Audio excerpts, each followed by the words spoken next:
Сәлем достар, бүгін мен Сисем атаға ас берілейін деп жатқан ұйымдастырушылардың бірі Алтай Алмас ағаммен бірге сұхбатқа келдім. Ал кеттік.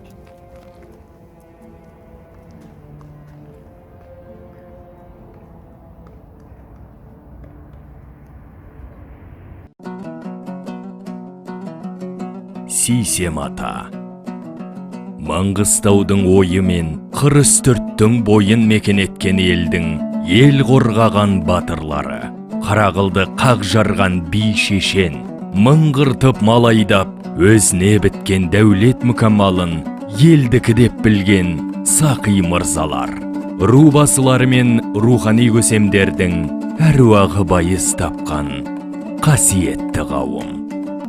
Құрметті маңғыстаулықтар және ел қонақтары, сіздерді 13-14 қыркүйек күндері Сисем ата және сол қорымдағы ата-баба рухына ел азаматтарының бастамасымен Құдайға құрмет, әруаққа ізет, ұрпаққа міндет атты жалпы халықтық шараға қатысуға шақырамыз. Достар, бүгін мен елімізге танымал тележүргізуші Алтай Алмас ағаммен бірге кездесіп отырмын. Себебі ол Сисем ата және сол қорымда жатқан ата-бабаларымызға үлкен асын ұйымдастырушылардың бірі. Сәлем бердік Алмас аға. Сәлем Жансұлу, қалай? Ағаш жарты айдан бері Иә. бүткіл Маңғыстау халқы Сисем ата басына беретін асқа қызу дайындалып жүр. Иә. Соған қатысты мен бүгін сізге сол сұрақтарды қоятын боламын. Жарайды, мен дайынмын. Алмас аға, сіз болайын деп жатқан Иә. асқа және соны ұйымдастырушылар қатарындасыз. Бірақ сіз Астана Алматыда жүресіз. Маңғыстаумен қалай байланысасыз? Жансұлудың достары, сәлем баршаңызға. Мен бүгін Жансұлудың осы каналына келіп сұхбат беріп отырмын. Жансұлу, қуаныштымыз сені көргеніме. Біз сізді танимыз. Мұхтар Тайжан ағамен сіздің сұхбатыңыз шықты. Данамен сіздің сұхбатыңыз шықты. Сондықтан да өзіңнің жас достарыңды осындай үлкен істерге баулып, әдемі әңгімелер құрып жүресің. Сондықтан да мен сенің талабыңа нұр жаусын деген тілегімді айтамын ең алдымен. Екінші ас. Негізгі мәселе ас шындығында да осы Сисем атаға берілетін Сисем ердің есігі, елдің есігі деп аталатын үлкен шара айтылғанына бір жарты айдай өтсе де бүкіл біздің халықтың жаппай қолдауына ие болып, сонда үлкен жалпы халықтық шараға айналды. Расында мен Астанада жүремін. Бірақ бізде телефон бар, айшылық алыс жерлерден жылдам хабар арқылы іздеп айтады ғой бір атамыз. Сол телефон арқылы байланысып отырамыз. Сосын әлеуметтік желі бар. Сосын астың ұйымдастыру алқасы, ұйымдастыру штабы беретін тапсырмаларында онлайн түрде береді. Және бүгін мен 9 қыркүйек мен түнде келдімде осы астың жұмысына тікелей араласу үшін сол штабқа келіп жұмыс бастадым. Келгендегі мақсатым осы тек қана осы асқа көмектесу, Сисем атада жатқан шалдардың әруағы үшін сол жерге қызмет ету. Сенің де қызметің үлкен. Себебі сен жас достарыңа сол асты хабарлау, онлайн түрде оларға түсіндіру жұмыстарын істеп отырсың. Сенің де қызметің үлкен. Алмас ағай, осы ас деген не ас, қалай өту тез, астың бізге берер не деген сияқты сұрақтарға жасөспірімдер тілімен, яғни жалпақ тілімен түсіндіріңізші. Так, ол былай ғой, десің. Жасөспірімдер тілімен жарайды, тырысып көрейін. Ас бұл ең алдымен әруақтарға жасалатын құрмет. Мәселен, сіз үйде отырған кезде тамақ ішкен соң папа ас қайратын шығар, ол ас. Мынау алдымызға келген астың адал несібеміздің бұйырған, соны ішкізген, жегізген Аллаға рахмет, мадақ, шүкір айту, ас қайыру. Ал мына астың жағдайы сәл бөлек. Бұл жерде де әруаққа, бұл жерде де Аллаға медет сұрау, сондай мағынада десек те, бұл жердегі ең басты алға шығатын нәрсе бұл халықтың бірлігі. Бір әулеттің ішінде бір адам басшы болады. Мәселен, папаң, мәселен, атаң деген сияқты. сол кісінің сөзіне ешкім қарсы келмейді. Ал ел деген үлкен ғой, Маңғыстау үлкен, сәйкесінше халық та көп, соның ішінде азаматтар шығады. Ол бір жаңағы сенің папаң секілді, сенің атаң секілді, сол бір үлкен отбасының, Маңғыстау деген отбасының басшысы. Ондай азаматтар біреу болмайды, ондай азаматтар бірнешеу болады. Сондай азаматтар бірнешеу болып келіп, олардың идея пікірлері бір жерден шығып, айтқанына көніп бір-бірінің, о дұрыс, сенікі дұрыс, о дұрыс, сіздікі дұрыс деген мәселеге келген кезде, ел сондай айтылған әңгімені, ел, яғни отбасы үлкен, ол халық қолдайды. Яғни бастаушы біреу болса, жаңағы азаматтар болса, қалған халық тіреу болады да, асты осылай өткізеді. Бұл жердегі ас Сейсен атада жатқан барлық әулие әмбиелер, адайдың атақты батыр би шешендері, жатқан жақсы мен жайсаңының бәрінің әруағы үшін, солардан медет тілеу мақсатында өтеді. Және екіншіден, астың ең маңызды керек бөлімі бізге ол бірлік үшін керек. Отбасының, жаңағы айтып отқан Маңғыстау деген үлкен отбасының ішінде ауызбіршілік болсын, ішінде бірлік болсын, ішіндегі әртүрлі әңгімелер тыйылсын, болашаққа өздерің сияқты жастарға үлгі болсын. Үлкен ағаларымыз дәл осындай үлкен істі бір-бірімен әй-шәй деспей әдемі өткізді. Ендеше бізде сол үлкендердің ізінен жүріп, бізде жақсылыққа тырысайық деген сияқты сіздерге, мен де мысалға жас саналамын 30-ға келсем де, себебі үлкен ағаларымыз 50-60-ты алқымдаған. Сондай ағаларымыздан біздің де үйренетініміз көп. Сондықтан бұл астың ең маңызды бізге тигізетін пайдасы бұл бірлік дегім келеді. Солай. Ал Сейсен ата туралы айтып беріңізші. Сейсен ата қорымы Маңғыстауға сенің достарың білетін болу керек. 7 жұрт келіп, 7 жұрт кеткен деген әңгіме көп айтылады. Сейсен ата қорымында сол 7 жұрттың да жақсы жайсаңдарының бәрі жатқан жер. Өзі үстірттің ернеуінде тұр Айөтөс. Алдыңа қарасаң Қайдақтың соры жатыр көсіліп, Каспий теңізі үстірттің ернеуіне дейін келіп жатқан кездері болыпты. Сондай әдемі жерде бір экзотикалық табиғаты, натурасы өте керемет жерде орналасқан. Бұл жердегі жатқан энергиялар, себебі осал адам жоқ ол жерде жатқан. Бұл жерде тоғысқан энергиялар, бұл жерде тоғысқан бір әдемі әсер болады жатқан жерінде. Өзі табиғатына да емес, және сол жердегі тоғысқан қуаттардың әсерінен де сол жер бір қасиетті, сол жер бір қастерлі, сол жер бір ұрпаққа үлгі етіп көрсететіндей. Тірлікте ол аталарымызда мүмкін біреу былай жүрген шығар, біреу былай жүрген шығар. Бірақ сол Сейсен атаға барар жерде, Сейсен атаға жататын кезде барлығы бір бесікте, ердің бесігі дегеніміз осы ғой, барлығы бір бесікте тербеліп, сол жерден мәңгілік тыныс тапқан. Осы енді айтып беріңізші, Сейсен атада қандай бағдарламалар болады, неше үй тігіледі? Аста, аста 120-дан астам үй тігіледі. Бұл жерде адайдың, біздің халықтың барлық руларынан 2-3 үйден тігіледі. Үлкен аталы рулар, тіпті 5 үйге дейін тігетін рулар бар. Бұл жерде ешкім қалыс қалмайды. Барлығы бір іске, ортақ іске жұмылып, барлығы сол Сейсен атадағы жатқан аруақтардың барлығын ас береміз деген ортақ іске жұмылып кірісіп жатыр. Аллаға шүкір. Бағдарламада бізге айтылған қызықтардан басқа, мәселен бәйге, ат бәйгесі, балуандар күресі, жыраулардың сайысы, ақындардың мүшәйрасы дегендерден басқа да сан түрлі күтіп тұрған қызықтар бар халықты. Сондықтан да сол ас болатын күні Алла тағала бізге жақсы табиғат жағдайларын ұсынса, біздің өзіміздің ниетімізге қарай күн жылы болса, жауын-шашын болмаса, шаң болмаса, елді күтетін қызықтармен көп деп айтқым келеді. Сенге достарым шақырамын. Рахмет. Сейсен атада жеменен кенжеден шыққан менің атам Қонай батыр жатыр. Ол сенің ұлың кенже ма? О, Сол атам туралы айтып берейінші. жарайды, енді мен білгенімді айтып берейін. Ең алдымен сесем де дұрыс айтасың, кенже қонай батыр жатыр. Менің кәкем жатыр, жетімек Сүйінқара деген батыр. Батыр көп қой енді адайда. Сол сесем атаның өзі тұрған жер Аютөс. Сосын былай қарай сәл шығысқа қарай сәл шалқайсаң, кенже қонай батырдың үйігі деген үлкен сары жал бар, оба үйілген. Бұл нені айғақтайды?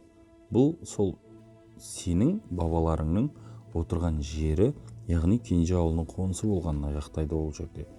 Сондықтан да сен сол батыр бабаларыңмен ерекше мақтануға тиіссің. Маңғыстау бәрімізге ортақ.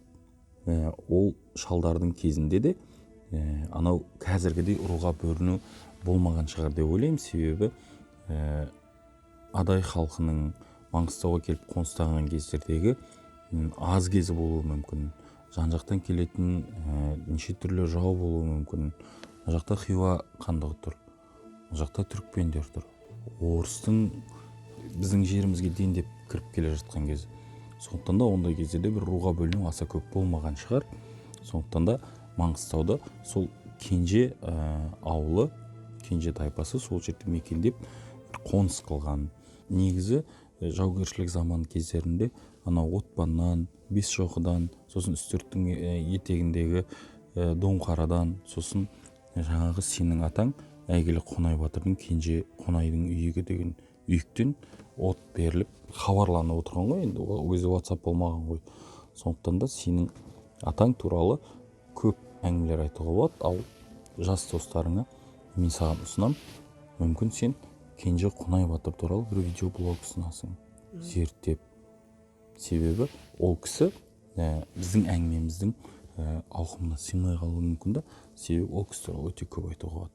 Сенің атаң шынымен де сен мақтанып отырарлық өте мықты тұлға болған.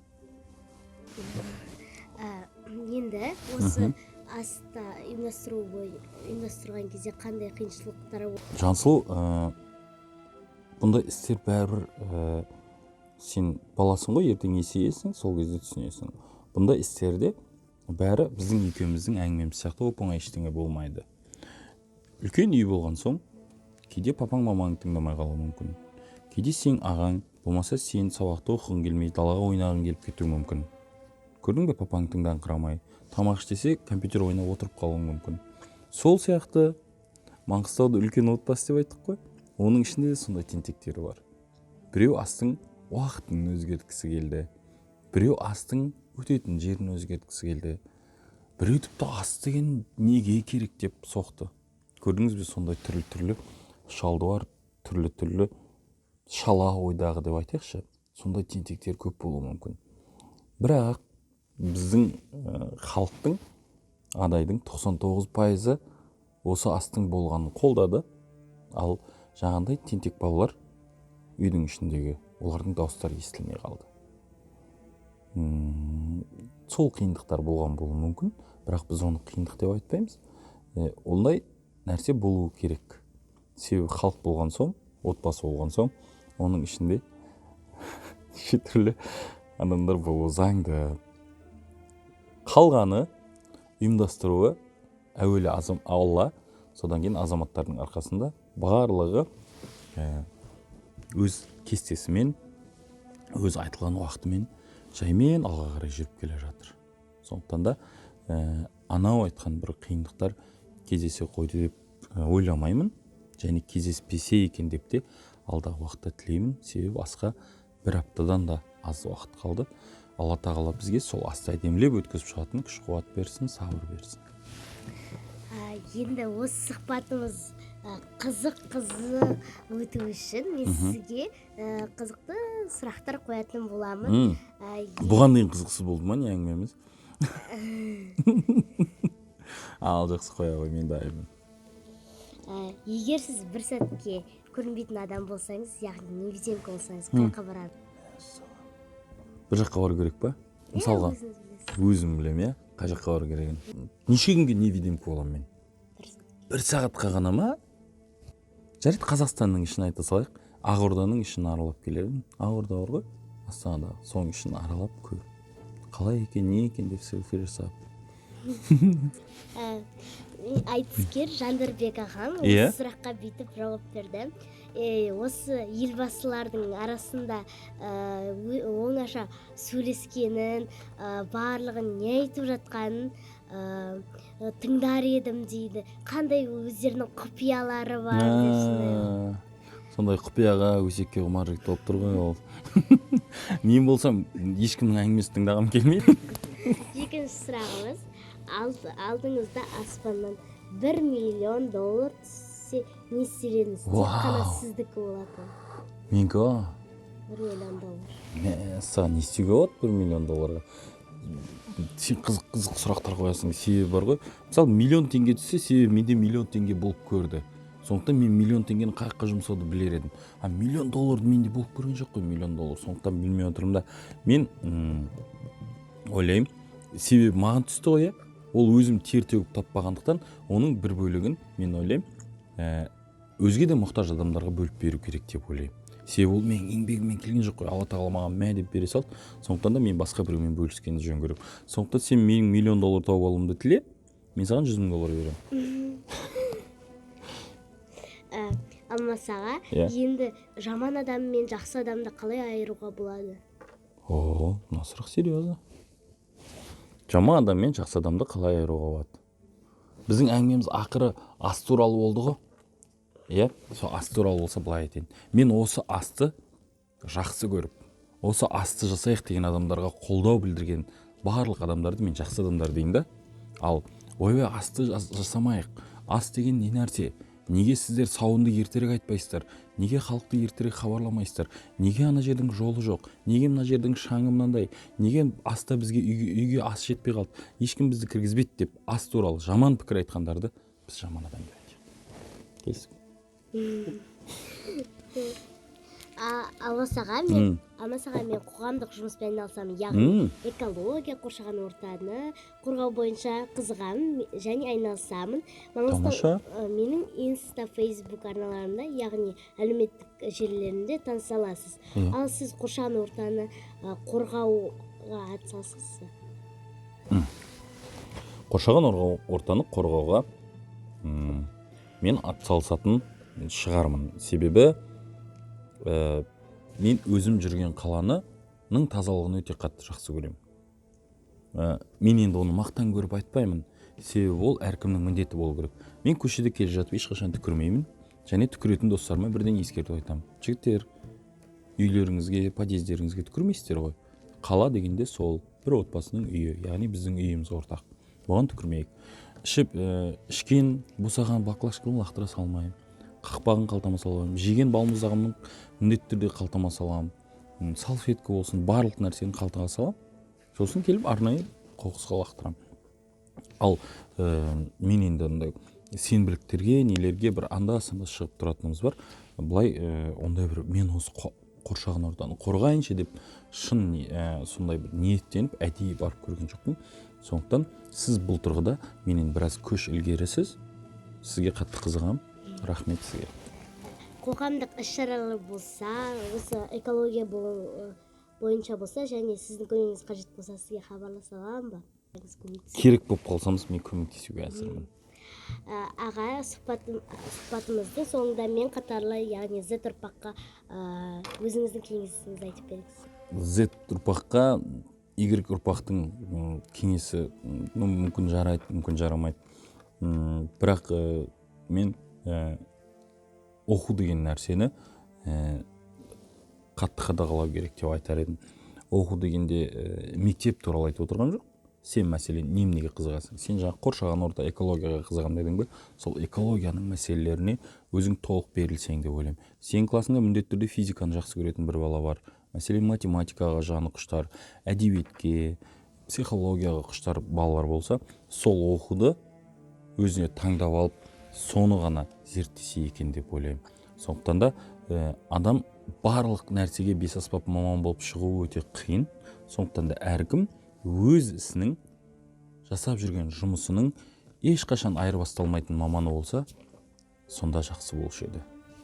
сәлем айт достарыңа.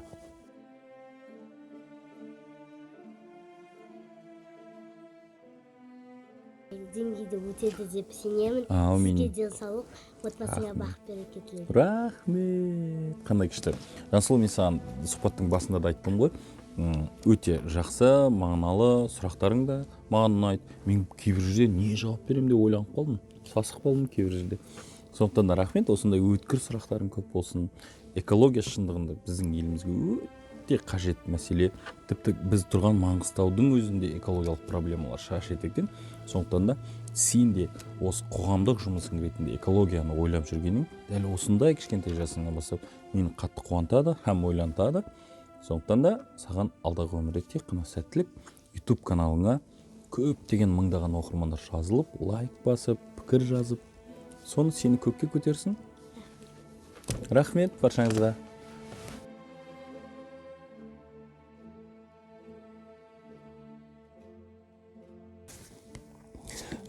Жансұлу өзінің қатарының алды болып келе жатырған, өзі 5-ші сыныпта оқыса да, ғаламтордағы қазақ контентін көтеруге қатты үлес қосып жүрген біздің мықты жастарымыздың, бүлдіршіндеріміздің бірі.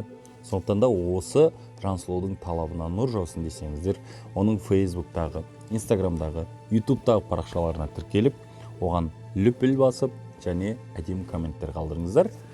Жансұлуды қолдайық бәріміз.